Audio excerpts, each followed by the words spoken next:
The waiting room smelled faintly of disinfectant, the kind that clings to linoleum floors and fluorescent light. I sat hunched on a green plastic chair, my purse balanced on my lap, when my phone buzzed. My only daughter's name lit the screen. "Mom," Angela said, her voice flat, practiced. "We're leaving for Europe tomorrow. I sold your beach house and Robert's truck. We needed the money, bye." The line went dead. Around me, coughs and shuffling papers filled the silence she left behind. 45 years of raising her, of ironing uniforms, of saving for her future, and she dismissed me in less than 30 seconds. I didn't cry. Instead, my breath steadied. I am Antonia Brooks, 71, a widow since last autumn. Robert collapsed over breakfast while telling me, as he always did, "Good morning, my love." Those were his final words. Since then, Angela had appeared dutiful. 3 visits a week, gentle reminders to see the doctor, a smile that seemed like care. I believed it. But I remembered something else. 3 days before his heart failed, Robert had pressed a sealed manila envelope into my hands. "If anything happens to me, open it when you're ready." I had tucked it away in my dresser, buried under grief. Now, Angela's voice had unearthed it. She thought she had stripped me of everything. But what does a mother owe a daughter who chooses betrayal over love? After Robert's funeral, Angela's presence had seemed like comfort. She arrived with bags of groceries, rearranged my pill bottles on the counter, and spoke in the sing-song tone reserved for children and the elderly. "Mom, you have to take better care of yourself now," she said, patting my shoulder before reaching for the good china I never let her touch. I mistook her efficiency for devotion. She came often, 3 afternoons a week, slipping into the house with her neat hair and clipped phrases. At first I was grateful. We made small trips together to the market, where she carried the bags and steered me toward the cheaper produce. She insisted I sit in waiting rooms while she filled out forms, her pen scratching through questions I didn't read. I thought it was love. It was paperwork. The memories crowd close. Robert and I saving every extra dollar, holding back on vacations to make payments on the beach house. That house was not luxury. It was faith. Faith that summers with our daughter mattered, that meals cooked under its low roof would mean more than any ledger. Robert built the porch rail with his own hands, humming low, while Angela ran across sand with a pail. Later, she brought friends who scattered soda cans on the porch, boyfriends who leaned against the railing with the smugness of borrowed youth. Still, Robert and I cleaned, cooked, welcomed. It was a sanctuary. And the truck, Robert's Sunday ritual. He washed its faded blue skin with the devotion of prayer. The smell of soap, the sound of water hitting steel. Those were the sounds of our marriage, steady and ordinary. He parked it beneath the elm tree every evening as if returning a horse to its stall. That truck carried groceries, Christmas trees, even Angela's moving boxes when she married Edward. It smelled of leather, oil, and Robert's aftershave. Selling it was not a transaction, it was erasure. The day she called from her living room to announce it was gone, her tone was brisk, almost cheerful. "Don't worry, Mom, we gave you 30%. That's fair, right?" I held the phone with 2 fingers as though it burned. My share, 30% of my husband's devotion, 30% of my summers, 30% of the man who washed a truck like it was kin. That afternoon, I stood at the window while she and Edward dragged suitcases into a waiting cab. She wore sunglasses too large for her face. Edward clutched tickets in his hand. They didn't wave. They didn't glance at the porch where I stood. The trunk slammed shut and the cab pulled away, carrying my daughter, my truck, and the illusion that I still knew her. The house was silent after they left. I brewed tea, the kettle rattling on the stove, and spread Robert's documents across the kitchen table. His handwriting curved steady, unhurried, as though he knew I would need the calm of it. My hands shook, not from grief, but from clarity. I remembered the lawyer, Mr. Peterson, at the funeral, his polite handshake, his murmured, "Call me if you ever need guidance." That night I did. My voice was steady, more so than it had been in months. "Mr. Peterson, I found some papers of Robert's. I need to understand what they mean. He promised me time, space, and help." As I set the phone down, I realized Angela thought she had left me stripped of shelter, wheels, and dignity. She was wrong. The man she dismissed as an old bus driver had left me not just love, but power. And I was ready, finally, to use it. Weeks began to sort themselves into lanes. In the daylight, I played the widow, cardigan buttoned, nodding at neighbors who lowered their voices when they said my name.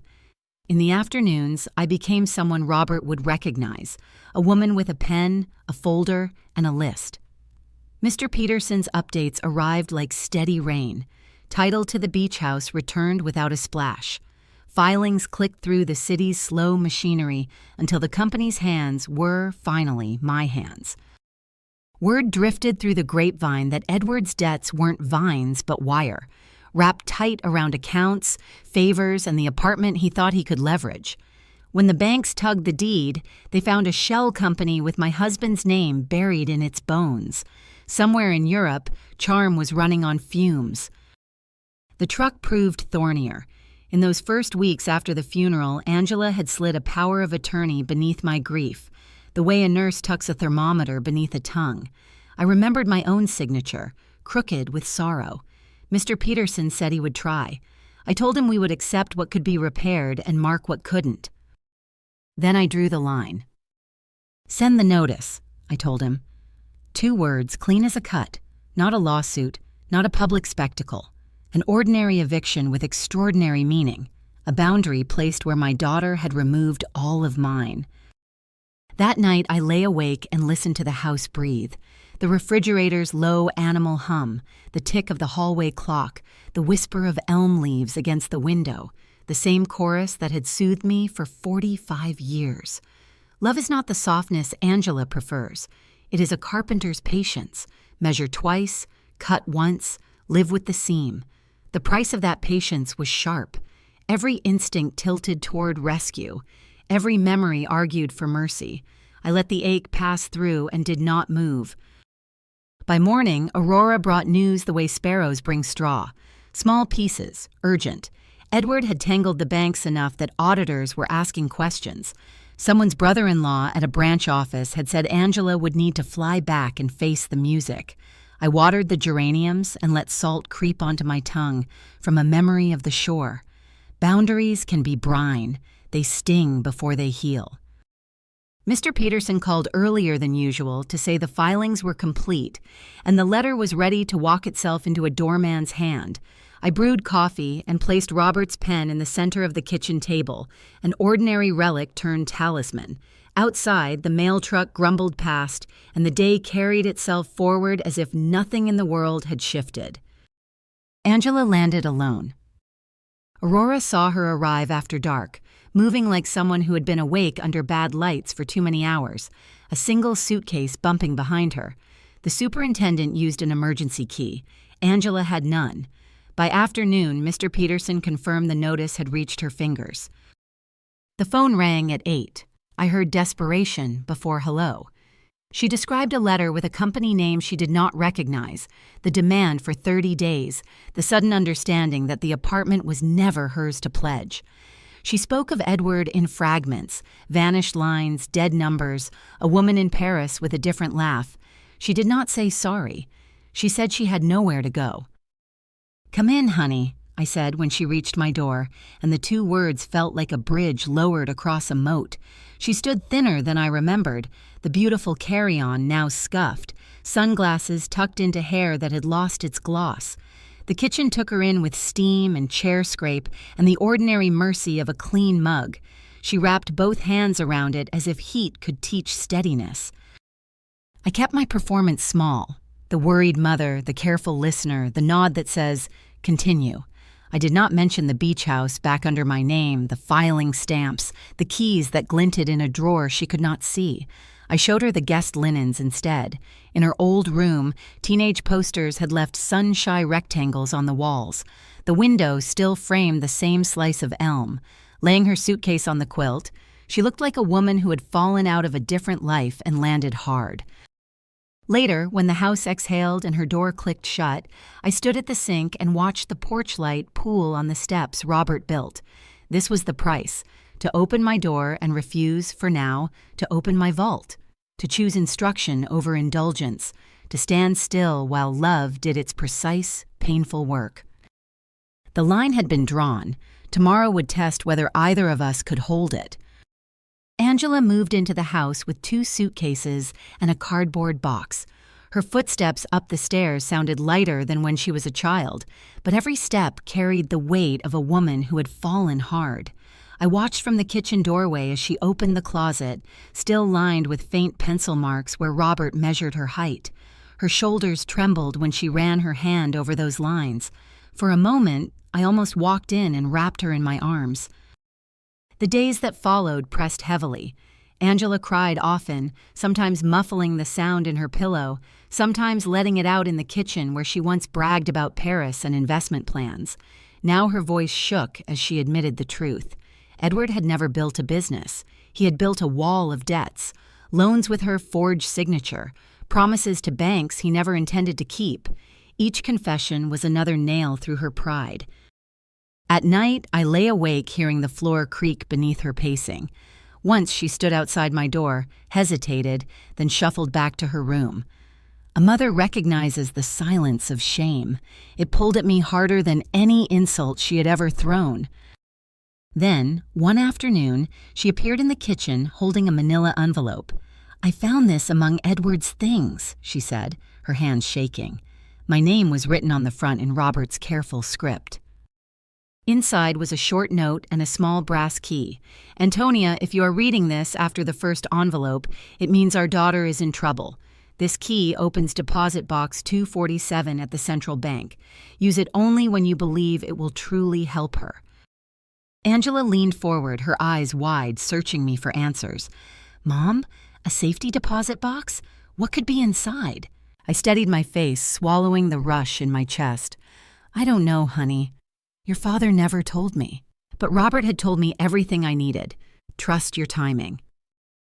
The next morning, we went downtown together. The bank clerk led us to a narrow room where the metal drawer slid open with a hollow ring. Velvet pouches spilled into the light. Rings, necklaces, bracelets I recognized from Robert's family. Others I had never seen. The jewels glittered like bottled sunlight. Angela gasped.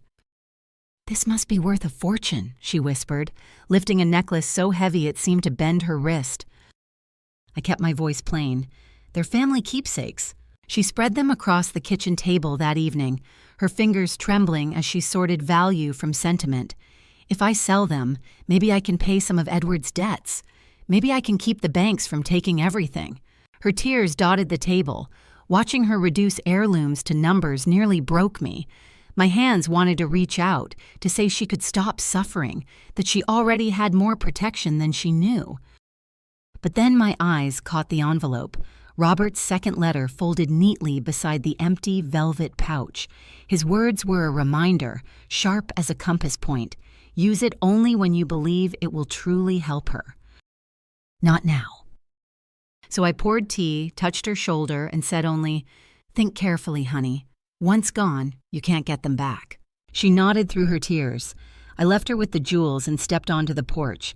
The air smelled of cut grass and dusk. Above me, the elm whispered like Robert clearing his throat. I had nearly lost myself to mercy, but the envelope reminded me, love must teach before it rescues, and the lesson wasn't finished yet. Angela's desperation grew sharper with each passing day. Letters from banks arrived in fat envelopes stamped urgent. She stacked them on the table, unopened, as if weight alone could erase their words. At night, I heard her crying in the bathroom, the faucet running to disguise it.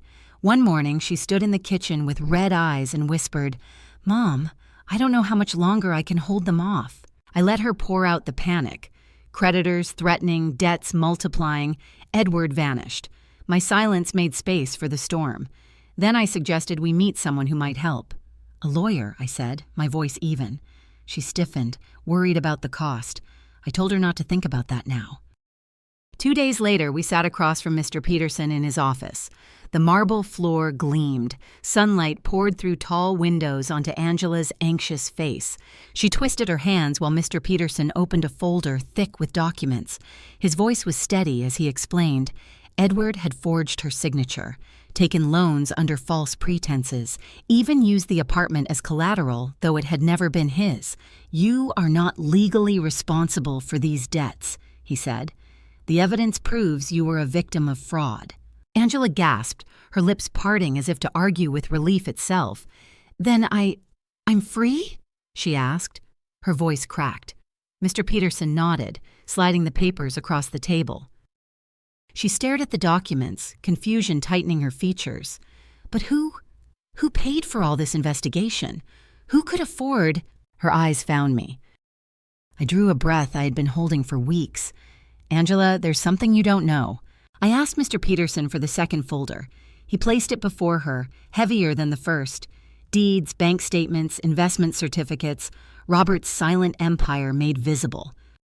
Angela turned page after page, disbelief draining the color from her face. "This says, you own the building where I lived. You own the beach house, the motel, even the accounts." Her voice broke. "Mom, how long have you known this?" "Since the day you called me from the clinic," I said. Her hands trembled. "You knew when I sold the house? When I left you alone? When I came back here with nothing?" "Yes." "You knew you could save me, and you let me suffer?" The room held stillness so sharp it hurt. I looked into her eyes and saw the girl she once was, the woman she had become, and the mother I still was. "I didn't save you by paying your debts," I said quietly. "I saved you by letting you feel the weight of what you had done. You needed to understand that love is not a bank to be emptied whenever life turns cruel. You needed to learn dignity, responsibility, respect." Angela pressed her fists against her eyes. The tears that came were different this time, thicker, heavier. Not self-pity, but recognition. She whispered that she had abandoned me when I needed her most, that she had treated me as a burden, that she had sold the life her father built. "Yes," I answered, steady as the tide, "and yet I am still here." She lowered her hands, her face blotched with sorrow. "How can you forgive me? I forgave you long ago. The question is whether you can forgive yourself." The clock on the wall ticked, each sound underlining the silence between us. Mr. Peterson cleared his throat gently. "Miss Brooks, your mother has already settled every legal matter. You are free." He rose, giving us the privacy of the office. Angela's shoulders shook. She reached across the table, her hand hovering before mine. For the first time in years, I let our fingers meet. The grip was not of a daughter clinging to her mother, but of one woman finally understanding another. Outside the window, the city moved on, traffic lights changing, strangers rushing by. But in that moment, inside that room, everything had changed. The weeks that followed settled into a rhythm neither of us had known before. Angela chose to keep her night job a while longer, saying she needed to earn every step back into her own dignity. I watched her lace up worn shoes in the hallway and return home with sore feet, but steadier eyes. The woman who once measured life in luxury brands now measured it in hours worked and trust regained. One afternoon, she told me she had applied for classes in social work. "I want to help women who fell for the wrong promise, like I did," she said softly. There was no grandeur in her voice, only resolve. For the first time in years, I believed her. At the beach house, we sat together on the porch Robert built. The ocean stretched wide, steady, forgiving. Angela traced the grain of the wooden rail, the same one Robert sanded by hand. "I can feel him here," she whispered. I nodded. In the hush of the tide, I heard him too. I looked at my daughter, not as the girl who had betrayed me, but as the woman who had been reshaped by consequence. The scars between us remained, but they no longer divided. They connected, like knots in wood that hold the board together. I had not saved her by writing checks. I had saved her by letting her stand in her own ruins long enough to learn how to rebuild. Robert would have been proud. As the sky turned lavender, Angela rested her head on my shoulder. For once, we were quiet without fear. True wealth is not in houses or jewels, but in respect, in responsibility, in the unshaken bond of love, tested and renewed. If this story touched you, share where you're listening from in the comments. And don't forget to subscribe to Roots and Secrets so we can bring you more true stories of family, love, and the lessons that shape us.